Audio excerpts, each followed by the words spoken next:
It's mock draft time, baby. Who should be the number one pick in your startup drafts? We'll tell you next.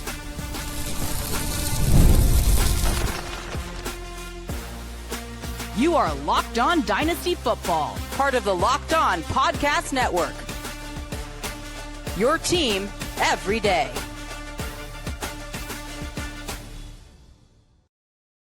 Welcome back to the Locked On Dynasty Football Podcast, part of the Locked On Podcast Network, your team every day. We'd like to thank you for making us your first listen of the day. Today's episode is brought to you by Gametime. Download the Gametime app, create an account, and use promo code LOCKEDONNFL for $20 off your first purchase. Welcome back. I am your host, Marcus Mosher. You can follow me on Twitter at Marcus_Mosher. And joining me today, as always, is Michael Fabiano. You can follow him on Twitter at Michael_Fabiano. You can also check out all of his awesome work over on SI. And on today's show, it's a mock draft time. Listen, we're in the middle of the summer.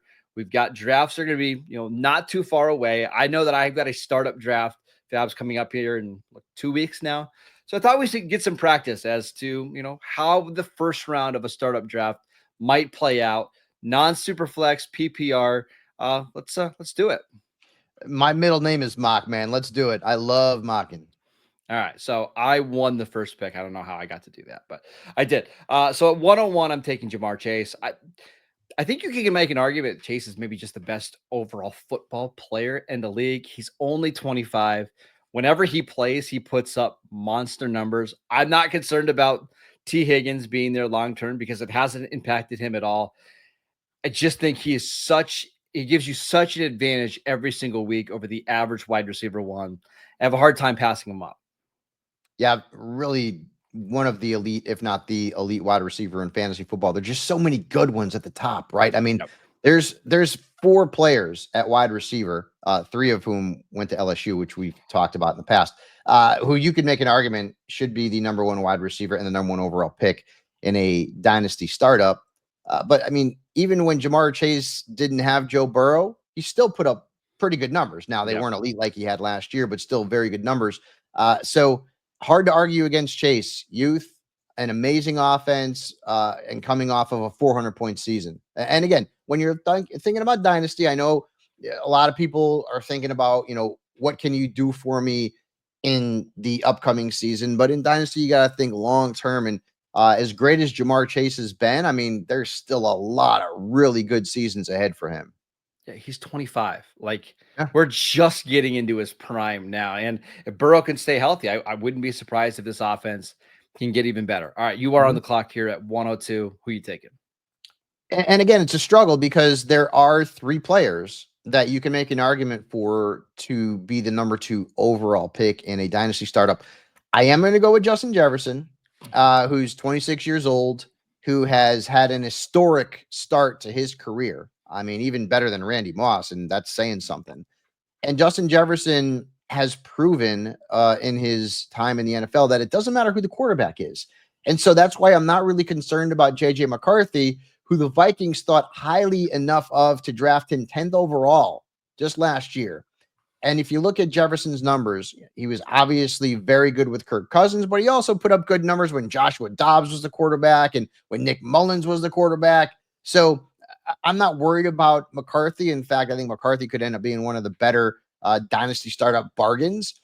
But Justin Jefferson is just that dude. He's an alpha wide receiver who is going to put up very good numbers, elite type numbers for a long, long time in an offense that is ridiculously fantasy friendly, especially when it comes to the quarterbacks and the wide receivers. All right. I think those are the 2 easiest picks to make in the draft. Now, this is where things get a little interesting here, Fabs, because at pick 3, I'm going with CeeDee Lamb, and I know who you're going to pick it for, so we can debate this back and forth. But the reason I go with CeeDee Lamb is that whenever he's played with Dak Prescott over the last 2 years, he puts up numbers that are very comparable to Chase and Jefferson. In fact, his last 24 games with Dak Prescott, he's averaging 98 receiving yards per game. And in total, he's averaging 106 yards per game. There just aren't very many receivers out there that you can get 100 and something yards per game over that long of a stretch. The numbers fell off when Cooper Rush and Trey Lance played, shocker, but they weren't awful. It wasn't like he was a bad receiver. He had multiple 100-yard games, multiple games where he had a touchdown and 100 yards. I know he's older than Malik Neighbors, and that's a little scary. But again, you're looking long term, and CD's 26. Can CD give me 4 or 5 more high quality years? I think so. I'm taking CD here at 3. Yeah, I would have probably gone CD too, and that had nothing to do, with our Dallas Cowboys resume in terms of our fandom. But I remember CD's rookie year, and correct me if I'm wrong, but before Dak got hurt, he was on pace to be every bit as good as Justin Jefferson in that season. So when Dak is the quarterback and Dak is right, and maybe even when Dak is wrong, CD is amazing. And also think about this: the Cowboys have a very difficult schedule. They hired Broughton Schottenheimer as the coach. I don't want to talk about that too much because it pisses me off, but in part because he has a good relationship with Dak. Yeah. And I think the Cowboys are going to have to throw the ball a lot because their backfield is not good. No. Let's put it that way. It projects to be maybe worse than last year. We'll see what happens. Go ahead. So on top of the 105 yards per game with Dak, 18 touchdowns in his last 24 games. And I mean, so you're just getting it all. You're getting the receptions, and if you're in a PPR league, you're getting yards and you're getting the touchdowns. I do think there's a drop off between Chase Jefferson and CD, but I don't think it's that big. No, I can't argue with CD at 3. Okay, so you are on the clock here at 104. I got a feeling I know who you're taking. Yeah, let's go LSU again. Why the hell not, right? I mean, we've already had 2 wide receivers from LSU. Let's go with a third and Malik Neighbors, who, if you listen to the podcast on Thursday, I mean, I couldn't have been more glowing about him. He was phenomenal as a rookie, and he did it with 4 ho-hum quarterbacks under center. Now I get it. Russell Wilson's past his prime. He's still better than what they had last year. Jameis Winston, I would argue, is better than what they had last year.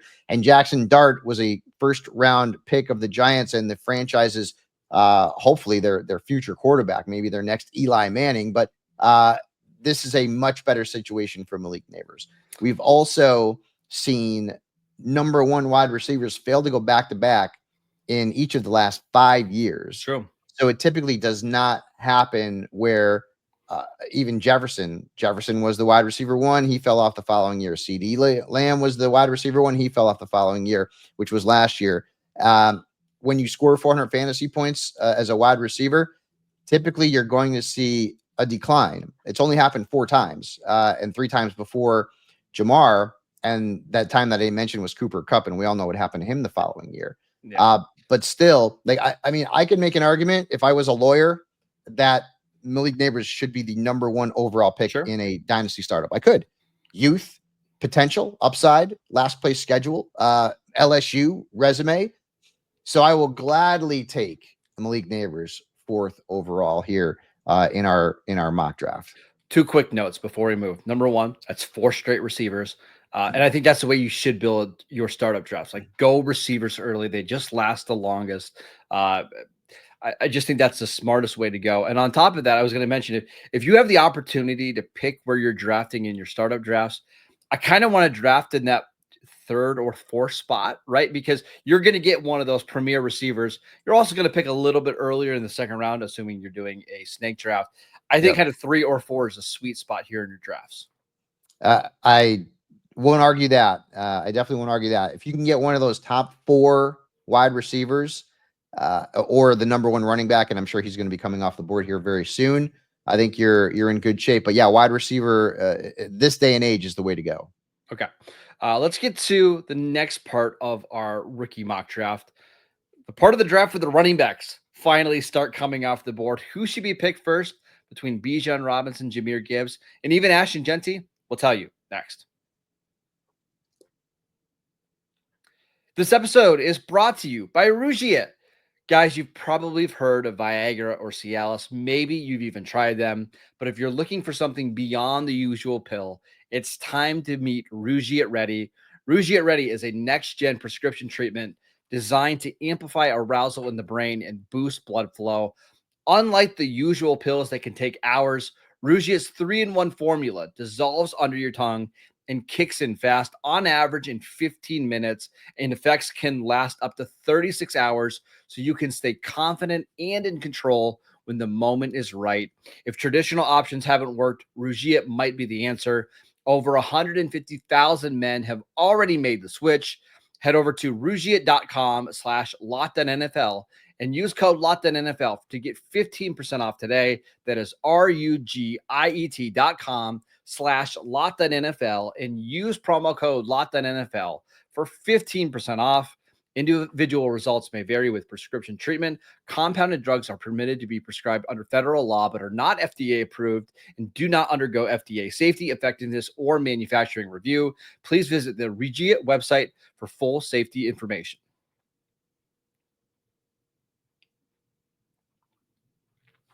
Welcome back to the Locked On Dynasty Football Podcast. We'd like to thank you for making us your first listen every single day. We are doing a full round 1 startup mock draft.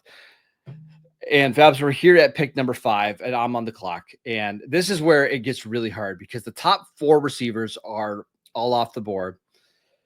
I think there's a pretty big gap between the next receiver. So I think it is a running back. And now you're debating between Bijan, Jahmyr Gibbs, and Ashton Jeanty. I'm going to go with Bijan Robinson. I don't feel great about it. I wish I was one spot back and just got to pick between the next 2. But I think Bijan, because he is in a good offense, at least we think, with a really good offensive line. He catches passes out of the backfield. That's my pick. But I don't feel great about having to pick between those 3 guys. I get it. I mean, you could make an argument for any one of the 3 to be number 1, but I would feel pretty good, Marcus, if I got Bijan Robinson. He's coming into his 3rd NFL year. He's 23 years old. He has got, at least 4 or 5 more good years in him statistically. Great offense, great offensive line.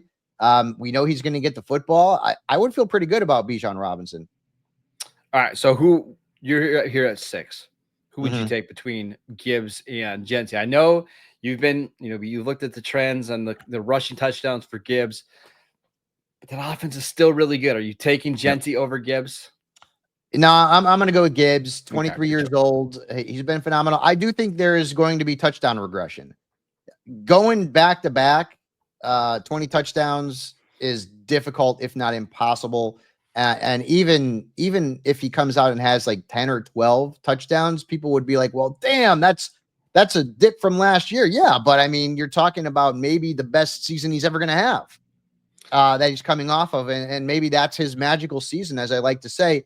But still, you mentioned it. Offense, phenomenal. Now, does the absence of Ben Johnson change that? I hope not. I don't think it will, because you got to know where your bread is buttered, and that's Gibbs, and that's Montgomery and Goff and Amon-Ra St. Brown, who I'm sure we're probably going to talk about here at some point in the mock. But Gibbs is a young player who is extremely versatile. He's been durable so far in the NFL. I have no problem with him 6th overall and as my RB1 in a dynasty startup. So again, back to the draft order, and if you're allowed to pick, because there are some of these leagues where you're allowed to pick.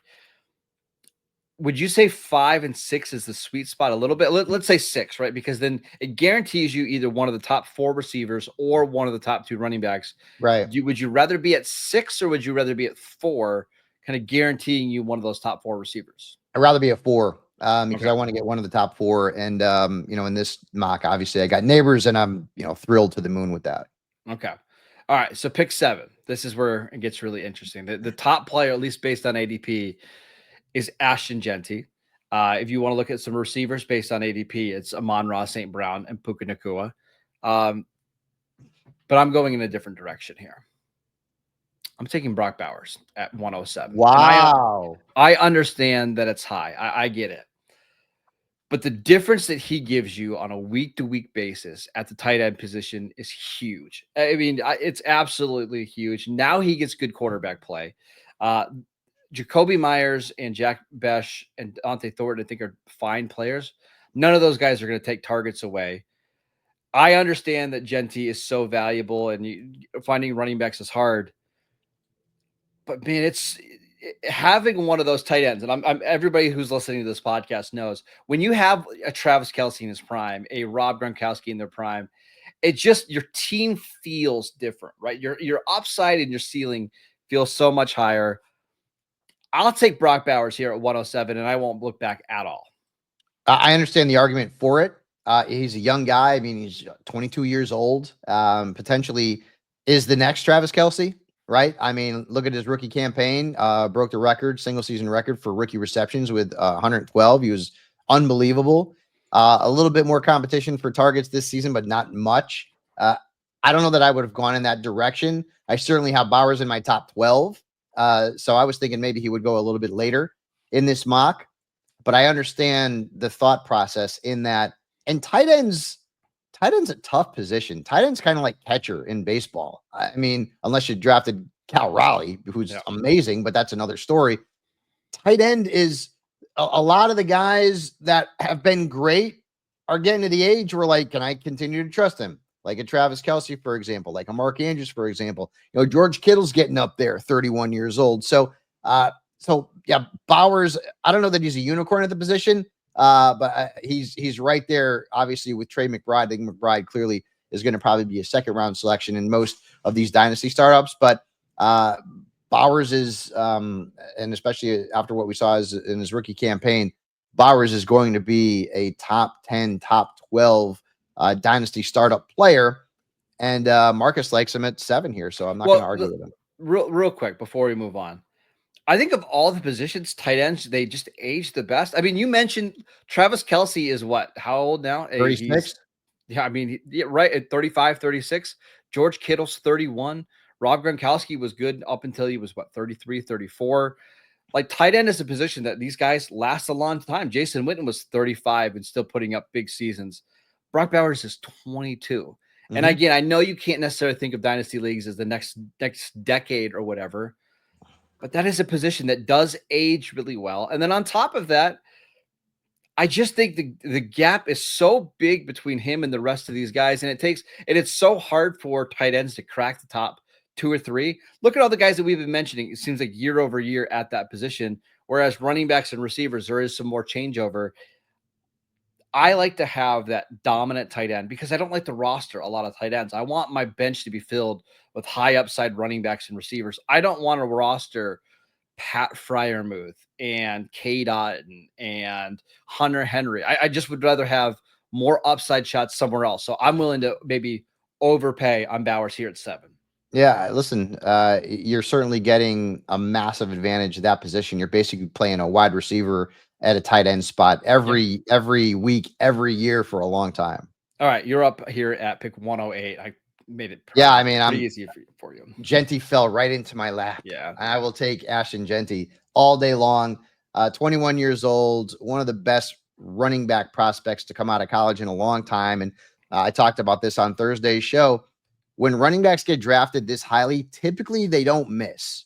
They're going to come. I mean, don't give me Bijan Carter. That was 1995. That was a long time ago. Yeah. But typically these guys don't miss in this day and age. Genty's not going to miss. He's going to end up being a 3-down back at the NFL level.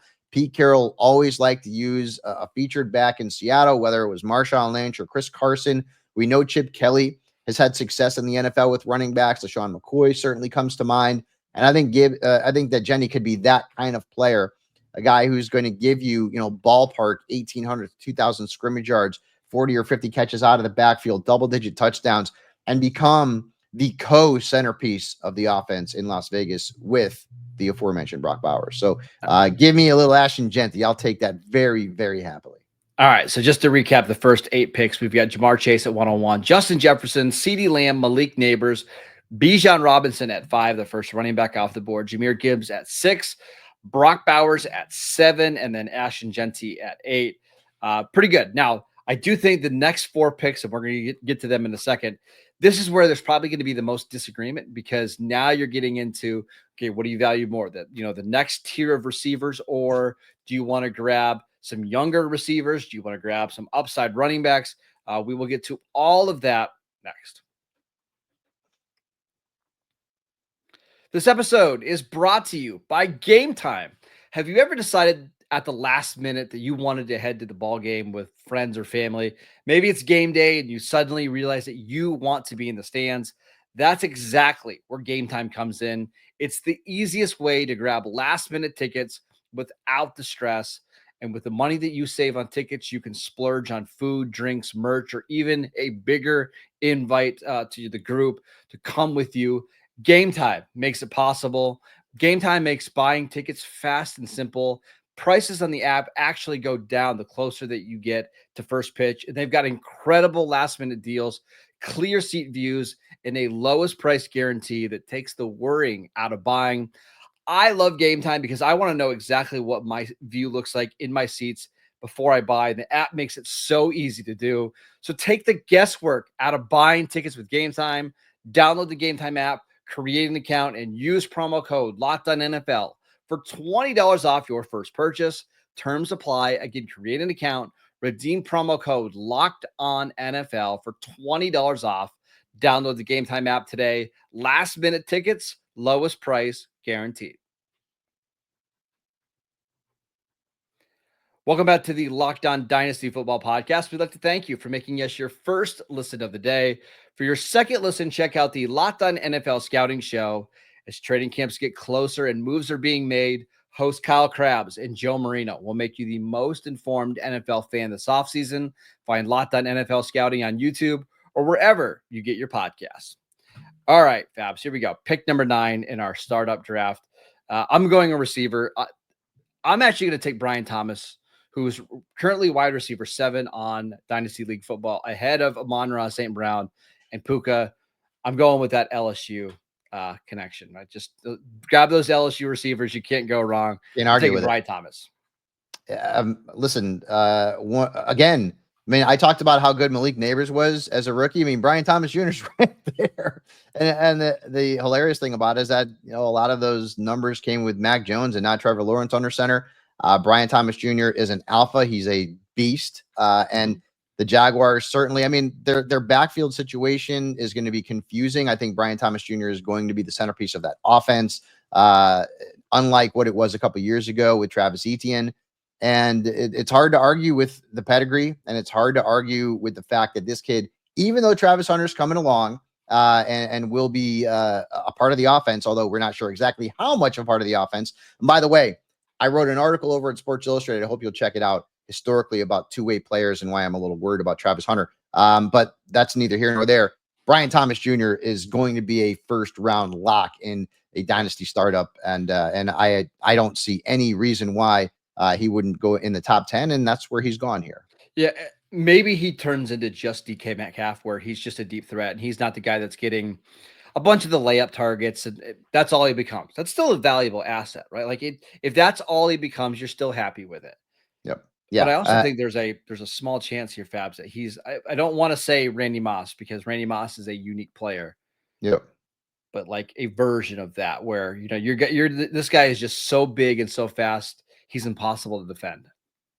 The Jaguars hit a home run with that pick. I mean, there's no question about that. And he's a good way to start off your dynasty startup team. Yeah. All right. So you were on the clock here at pick 10.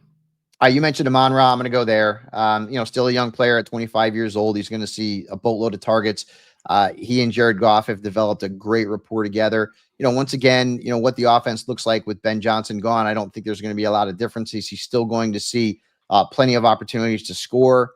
Wide receivers typically will be productive until, you get to 30, 31, 32. And then at that point, maybe it falls off. So you still got another 5-6 years of high-end production from Amon-Ra. And I just love his game, man. He is a physical type of guy, doesn't mind dishing out the punishment or taking it. And he's going to continue to be a huge part of that Lions offense, which, one could argue is one of the 3 or 5 best in the entire league. And they have so many good young players that I don't know that that's going to change anytime soon. All right. So we are at pick 11 after Brian Thomas Jr. goes at 9, Amon-Ra St. Brown at 10. And Fabs, this is where I really struggle, because I know who you want to take. You're right. I do. There's part of me that wants to take Drake London here at pick 11, but I'm not going to do that. I struggle with Puka Nacua because he's so great, right? But there's a pretty significant injury history. He's only 24, so that helps. Mm-hmm. They did bring in Devontae Adams, and I just wonder what this offense might look like without Matt Stafford here in a year or two. So this is where I'm going Nico Collins. Nico Collins has been unbelievable with CJ Stroud over the last couple of years. We saw, last year before Nico got hurt, he was leading the NFL in receiving yards by a lot. Tank Dell's going to miss the entire 2025 season. Stephon Diggs is gone. And you have a couple of day 2 picks that are kind of filling in the rest of the spots here. I feel really good about Nico Collins. I think he's one of the best 5 or 6 receivers in the league. I think he's a fine late first round pick in your startup drafts. The concern with him is durability. Yeah, that's the concern with him. When he's out on the field, he's phenomenal. Our pal Elliot Harrison, I remember doing shows with him on NFL Network, and he always loved to use the phrase, "Your best ability is availability," and we need Nico Collins to be out there on the field for 14 plus games every season. We know the talent's there. We certainly know the talent's there, and he's right in that age range where he belongs, potentially as a first rounder, at no worse than a high second round pick in a dynasty startup. I don't know if I would have gone there, but I understand the reasoning. And he is one of 3 players who I would have been considering at that spot, and they were all wide receivers. All right. So I'm assuming at 12, you're going with Puka Nacua? I am going to go with Puka. Are there concerns? Yes. When he plays, he's phenomenal. He did play a full rookie campaign, and then last season he was banged up. You do wonder about Matt Stafford. He's still got a couple of years in the contract, but I don't know that Davante Adams being there is going to hurt him at all, because that offense is conducive to putting up very good numbers for multiple wide receivers. We saw that in the past with Cooper Kupp and hell, even Robert Woods, Cooper Kupp and Puka Nacua. Of course, Kupp was often injured. So I'm not really worried about Davante Adams being there so much. And Davante Adams is not going to be there long term. He's 32 years old. He's probably got a couple years left, and that's going to be about it. And the reason I take Nacua over Drake London, who I also really like, is just the head coaching, right? Yeah. Sean McVay. Now, is there a chance that after Stafford leaves, McVay goes too and goes and does TV and makes millions of dollars? Yeah. That's possible. Definitely a concern. Yeah, it's possible. I think Puka, it's hard to say that Puka should go later than this. Honestly, he probably should go earlier. It's just a good value. Again, if you can get Puka anywhere after the first 10 picks or so, you're loving it. Yeah, right. And it's amazing too, because you want to talk a kid who is not highly touted coming out of college. Yeah. He was literally, this generation's Marquez Colston. He really was. Colston was a 7th round pick who ended up being really good for the Saints. Puka Nacua, late round pick, who's been very good in the first couple of years. And it's just the offense. And I really think too, as long as McVay sticks around when Stafford goes, the Rams are not going to have some curtain jerker under center. No. They're going to have a quarterback one way or another, whether it's via trade or free agent acquisition or the draft. They're going to have a good quarterback. That's why they brought in Matthew Stafford. Remember, before Jared Goff kind of fell off, Jared Goff was a pretty good fantasy quarterback. Yeah. He had that 1 year where he was unbelievable, and he's been more consistent in Detroit. Ultimately, he ended up getting dealt from the Rams because it looked like he took a step back, and in Detroit, he's been much better. But I don't worry about the Rams quarterback situation past Stafford as long as McVay is still there.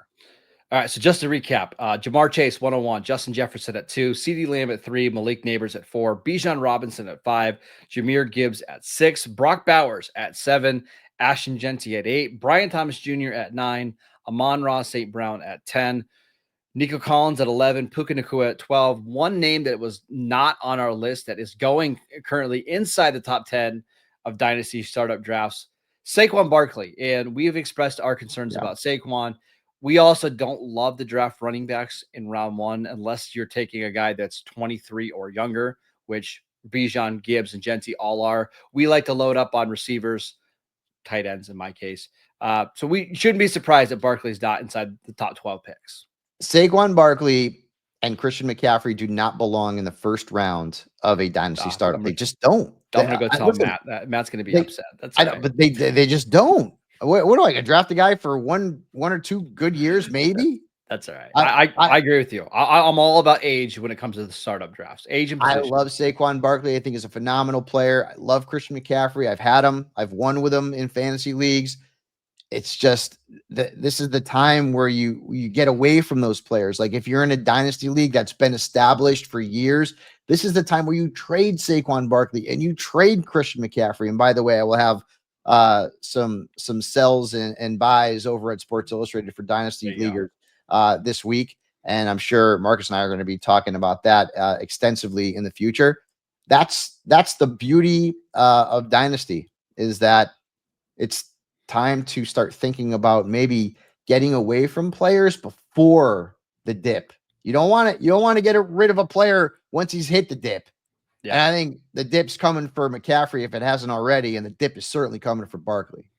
All right, that is it for today's show. We want to thank you for making Locked On Dynasty Football your first listen every single day. Go check out the channel on YouTube, download the podcast wherever you get your podcasts. We are free and available on all platforms.